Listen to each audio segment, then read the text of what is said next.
The overall goal of CD11b magnetic microglia isolation is to achieve a high purity and yield of postnatal microglia in a relatively short time period, for the purposes of versatile in vitro experimentation. This method can help answer key questions in the field of neuroscience, such as the signaling mechanisms pertinent to neuroinflammation. The main advantage of this technique over currently available methods is that the isolation takes approximately 30 minutes, with no sacrifices in purity, yield, or viability.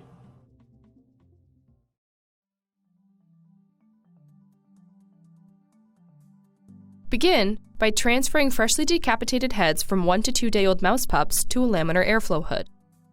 Then, use 4.5-inch straight microdissecting scissors to make a small incision in the skull and meninges by inserting the tips in the opening formed by the decapitation and cutting caudal to rostral.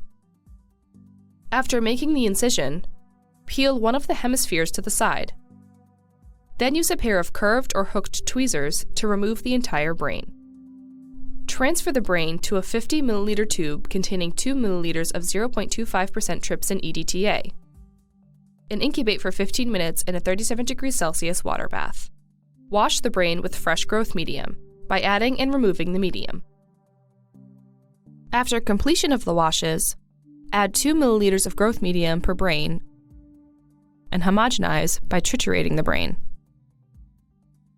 When the brain tissue does not get smaller, transition to a pipette with a smaller aperture.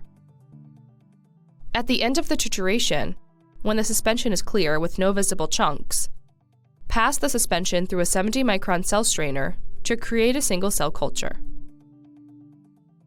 Then pipette 8 to 9 milliliters of growth medium into T75 flasks.